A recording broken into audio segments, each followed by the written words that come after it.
The second season of Invincible starts to dive into the idea of Mark not exactly being an entirely pure of heart hero, and causes the young man to start worrying about becoming his father. The hero hunter Garou is someone who despises the Hero Association, partly due to it being corrupt at times. With that in mind, it seems perfect to pit up the hero hunter against a hero with wavering intentions.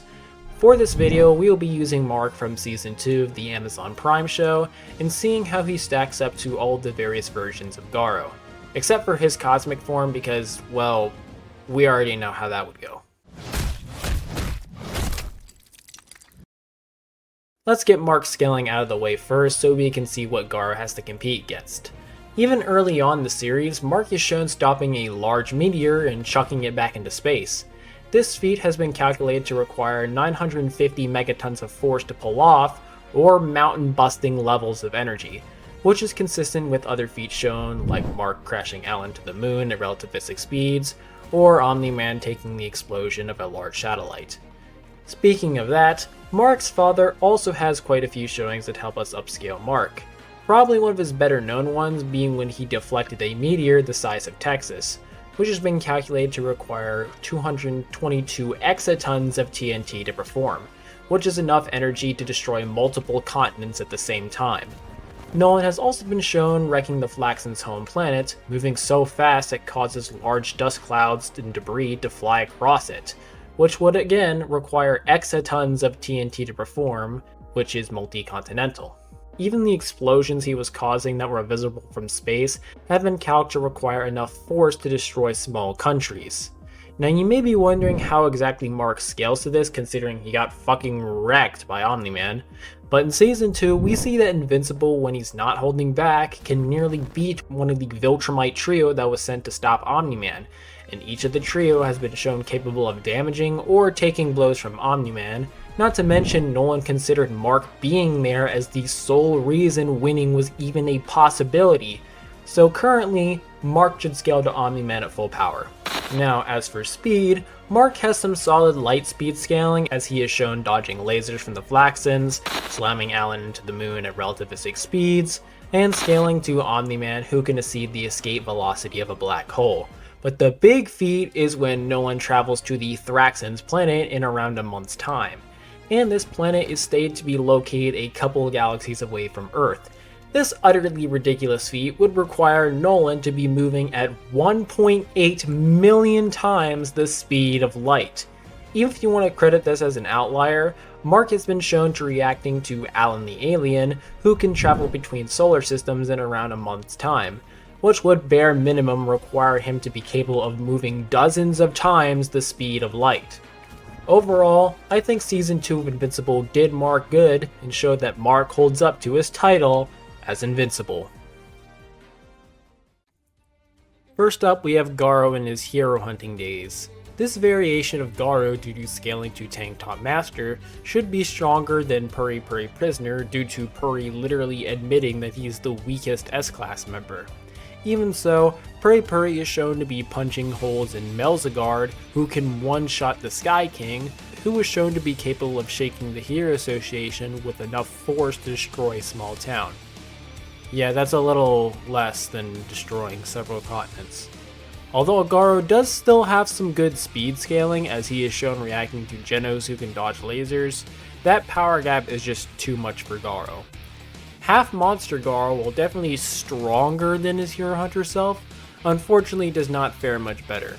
Garou, by the time he fights Orochi, is shown to be capable of tanking blasts from Overgrown Rover, a Monster Association cadre. Considering that the Monster Association hierarchy is based upon destructive ability, this means he should be stronger than demon level monsters in the association, like Evil Eye, who can create giant hurricanes which would require enough force to blow away large mountains. Which still does not hold a candle to Invincible's greater showings.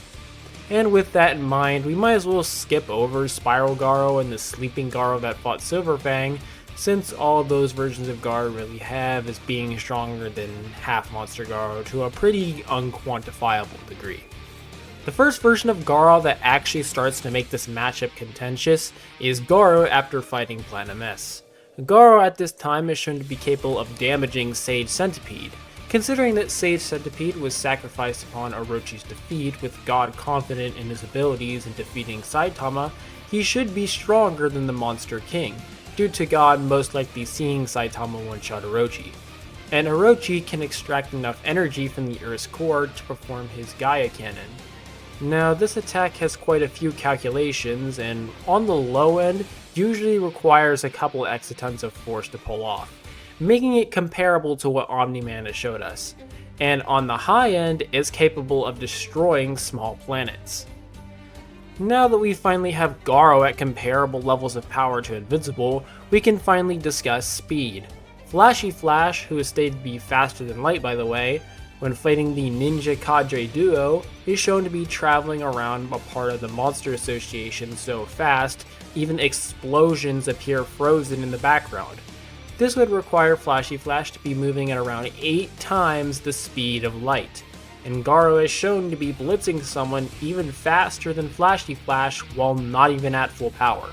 So ignoring Omni Man traveling to Thraxa, Garou should actually be pretty comparable to Mark in both speed and strength, and would actually be stronger if you used the small planet Calcs for Orochi that I brought up earlier.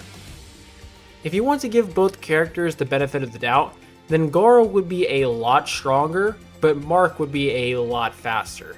Now, while that speed gap may prove challenging for most other people in this situation, luckily Garou has a few things up his arsenal to help him out here.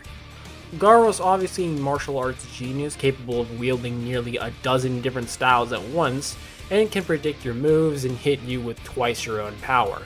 Even if Invincible is way faster, I don't think it's impossible Garou could eventually adapt to his move and land some hits. And even if he can't, Garou has insane amounts of stamina. Even while poisoned, dehydrated, half-blind, and exhausted, he is still shown capable of fighting against other S-Class heroes like Genos. He is also capable of standing even after having his ribs shattered by Super Alloy Darkshine, and continued to fight and adapt to him despite suffering these severe injuries. Even if Garou can't tag Invincible, he would eventually win the war of attrition and beat the young teenager. The winner is the human monster Garou. I reject them both. And that's it for Garou vs Invincible.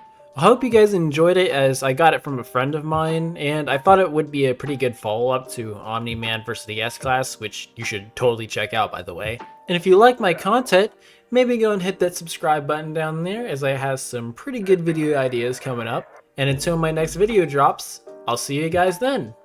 Later!